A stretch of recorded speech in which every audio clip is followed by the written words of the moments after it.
To channel. I hope आप सभी ठीक होंगे। आज हम देखेंगे कि रिवैल्यूएशन अकाउंट कैसे बनाया जाता है और किस तरह हम लोग प्रिपेयर करते हैं revaluation account assets and liabilities के साथ। चलिए कंसेप्ट समझते हैं। अब समझते हैं कि रिवैल्यूएशन अकाउंट कब कब बनाया जाता है। जब कभी भी हमारे एसेट्स की वैल्यू बढ़ती है या फिर घटती है, हमारी लायबिलिटीज की वैल्यू इंक्रीज होगी या फिर डिक्रीज होगी, उस टाइम पर हम रिवैल्यूएशन अकाउंट को प्रिपेयर करेंगे और इसके अंदर एंट्री डालेंगे। समझते हैं कि किस किस टाइम पे रिवैल्यूएशन अकाउंट बनाने की जरूरत पड़ सकती है।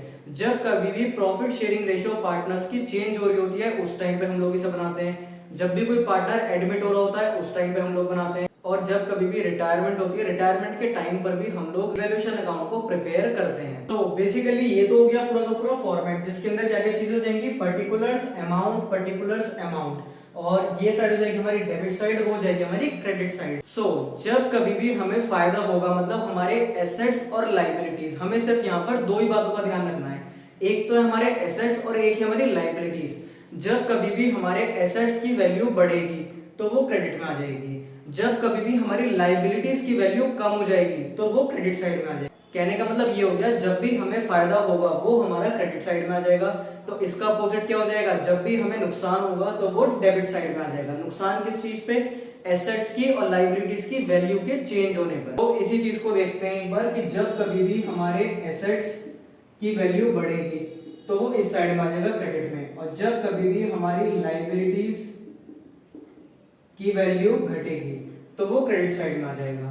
इसका अपोजिट क्या हो जाएगा, जब कभी भी हमारे एसेट्स की वैल्यू कम हो जाएगी तो वो डेबिट हो जाएंगे, और जब कभी भी हमारी लायबिलिटीज की वैल्यू बढ़ जाएगी तो वो डेबिट हो जाएगा। मतलब जब भी हमें फायदा होगा वो क्रेडिट साइड में आ जाएगा, जब भी हमें नुकसान होगा तो वो डेबिट साइड में आ जाएगा।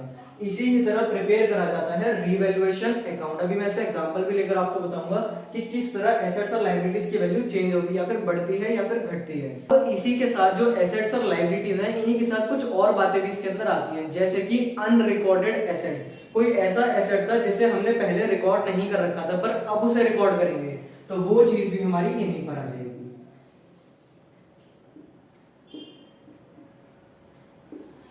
तो इसका अपोजिट कहां पर आ जाएगा, अनरिकॉर्डेड लायबिलिटीज।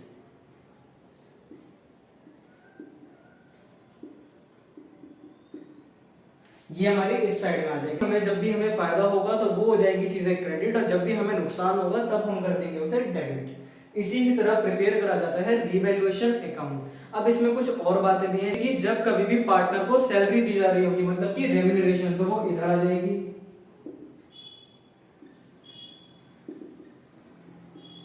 उसके बाद अगर जो कोई भी एक्सपेंस हुआ है रिवैल्यूएशन के टाइम पर, तो वो चीज भी हमारी इस साइड में आ जाएगी। किस नाम से, टू कैश या फिर बैंक के नाम से, इस नाम से वो चीज डेबिट हो जाएगी। तो हमारे सामने अगर जो एक्सपेंस की बात करी जाए तो वो टू कैश या बैंक के नाम से आ जाएगा, कोई भी अगर जो एक्सपेंस होता है आपका। और बाकी चीजें कैसी रहेंगी, बाकी सारी चीजें वैसी रहेंगी। मेन पार्ट आपको ये समझना है एसेट्स और लायबिलिटीज वाला। ये सारी चीजें हमें पोस्ट करनी होती है रिवैल्यूएशन अकाउंट में। इसके बाद क्या करते हैं, जब हम सारी चीजों को पोस्ट कर लेते हैं, देन हम बड़ी साइड में से छोटी साइड को माइनस करेंगे, और जो भी आएगी वो हमारी बैलेंसिंग फिगर हो जाएगी। अगर जो बैलेंसिंग फिगर आपकी क्रेडिट साइड में आती है तो वो किस नाम से रिकॉर्ड करी जाएगी, बाय लॉस ऑन रिवैल्यूएशन। तो बाय लॉस ऑन रिवैल्यूएशन के नाम से इसके अंदर आ जाएगा। और अगर जो इस साइड पे बैलेंसिंग फिगर बचेगी तो किस नाम से आ जाएगा, टू प्रॉफिट ऑन रिवैल्यूएशन। इसे आप बांट दोगे पार्टनर्स कैपिटल अकाउंट में। लॉस हुआ है तो वो लॉस जो है उन पार्टनर्स में बढ़ जाएगा in their old profit sharing ratio. इसी की तरह बनाया जाता है रिवैल्यूएशन अकाउंट। कब कब बनाया जाता है ये, जैसे एडमिशन, रिटायरमेंट या फिर प्रॉफिट शेयरिंग रेशियो चेंज हो रही है, इन सब के टाइम पर जब भी एसेट्स को निकाला जाता है, एसेट्स की वैल्यू दोबारा निकाली जाती है, और लायबिलिटीज की वैल्यू को दोबारा निकाला जाता है, या कोई भी चेंज आता है एसेट्स या लायबिलिटीज में, वो चीजें हमारी रिवैल्यूएशन अकाउंट में आ जाती हैं। अब इसका एग्जांपल लेकर करते हैं कि आखिर एग्जांपल के साथ एसेट्स और लायबिलिटीज किस तरह पोस्ट करी जाती है।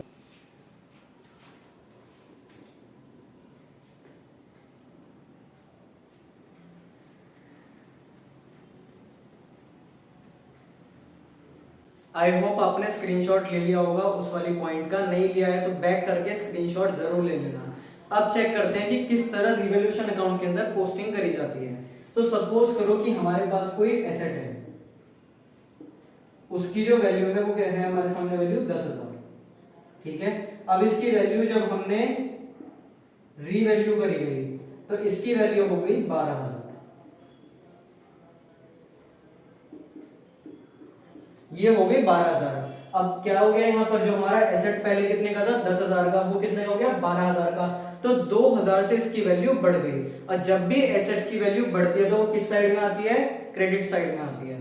तो यहाँ पर हम किस नाम से लिख देंगे, बाई उस पर्टिकुलर एसेट का नाम लिख देंगे। यहाँ पर सपोज करो ये एसेट क्या था, अगर जो एसेट थी यहाँ पे मशीनरी, तो किस नाम से लिख देंगे, बाई मशीनरी अकाउंट, इस नाम से यहाँ पे आ जाएगा।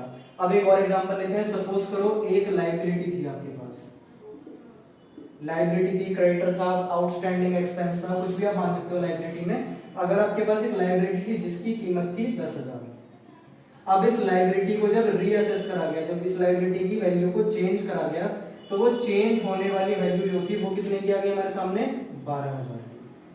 इसका मतलब पहले जो लाइबिलिटी थी वो कितने की थी, 10,000 की, अब लाइबिलिटी कितने की है, 12,000 की। तो आपकी लाइबिलिटी बढ़ गई, तो आपको फायदा हुआ या नुकसान हुआ, आपको नुकसान हो गया। तो जब कभी भी लाइबिलिटी बढ़ जाती है तो आपको नुकसान हो जाएगा, तो वो लाइबिलिटी आपकी इस साइड में आ जाएगी, उस पर्टिकुलर लाइबिलिटी का आप नाम लिख दोगे, जैसे कि क्रेडिटर, आउटस्टैंडिंग एक्सपेंस, उसके नाम से आ जाएगी। क्योंकि अब आपके सामने क्या हो गया, आपको नुकसान हो गया। जब भी नुकसान होता है वो डेबिट हो जाता है। अब सपोज करो किसी एसेट की वैल्यू ये थी कितनी, 10,000 और 12,000। अब किसी एक एसेट था आपके पास कितने का, सेम 10,000 का, इसकी वैल्यू हो गई 8,000, ठीक है। तो अब ये एसेट कहां पर आ जाएगा, डेबिट साइड में आ जाएगा। फॉर एग्जांपल टू मशीनरी अगर हमने लिया था, टू मशीनरी अकाउंट, तो ये डेबिट हो जाएगा। जब कभी भी फायदा होगा वो क्रेडिट हो जाएगा, जब कभी भी कोई हमें नुकसान होगा एसेट्स पे या लायबिलिटीज पे तो वो डेबिट हो जाएगा। अभी रिवैल्यूएशन अकाउंट के अंदर बहुत सारी एडजस्टमेंट्स हैं, सो मैं एक सेपरेट वीडियो भी बनाऊंगा जिसके अंदर मैं सारी एडजस्टमेंट्स करवा दूंगा आपको कि रिवैल्यूएशन के अंदर सारी टोटल एडजस्टमेंट्स कौन कौन सी हैं जो यहाँ पर आती हैं। प्रोविजन की जैसे एक इंपॉर्टेंट रहती है कि प्रोविजन में डाउट रहता है, so provision for doubtful debt की जो आपकी एडजस्टमेंट होती है वो हमेशा कहां पर आती है, इस साइड में आती है। टू प्रोविजन, प्रोविजन किस चीज का, फॉर डाउटफुल डेट का, जिस पे भी प्रोविजन बनाया गया है यहाँ पर क्या आ जाती है, डेबिट हो जाती है। अब ये प्रोविजन डेबिट क्यों होता है, इस बात का मैं आपको आंसर कर देता हूँ, क्योंकि ये आपकी लायबिलिटी होती है, क्योंकि प्रोविजन आपकी लायबिलिटी होती है। और सारी लायबिलिटीज जब कभी भी आप एक लायबिलिटी को क्रिएट करोगे, फॉर एग्जांपल क्वेश्चन ने बोला कि एक प्रोविजन फॉर डाउटफुल डेट बनाओ 5% का, डेटर्स पे बनेगा, तो आप इस टाइम पर क्या करोगे, आप इस टाइम पर एक लायबिलिटी क्रिएट कर रहे हो। तो अगर जो आप लायबिलिटी क्रिएट कर रहे हो तो वो कहां पर आ जाएगी, डेबिट साइड में आ जाएगी, रिवैल्यूएशन अकाउंट में। इस तरह प्रिपेयर करा जाता है पूरा का पूरा रिवैल्यूएशन अकाउंट। आई होप आप सबको समझ में आ गया हो कि रिवैल्यूएशन अकाउंट कैसे बनाया जाता है। वो जो थोड़ा सा रिवाइंड करके आप देखोगे ना, उसमें आपको प्रॉपर दिख जाएगा मैंने क्या क्या चीजें इसमें समझाई थी। ये तो छोटा सा एक एग्जांपल हो गया।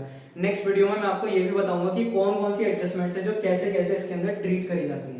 सो मिलते हैं सीधा नेक्स्ट वाली वीडियो में। आई होप आपको ये वीडियो अच्छी लगी होगी। वीडियो अच्छी लगी हो तो लाइक कर दो, और अगर आपका कोई भी डाउट है तो आप कमेंट करके जरूर पूछ सकते हो, एंड अपने फ्रेंड्स के साथ भी जरूर शेयर कर देना, एंड चैनल कंसेप्ट समझे को सब्सक्राइब कर। अब मिलते हैं सीधा नेक्स्ट वीडियो में। Good luck.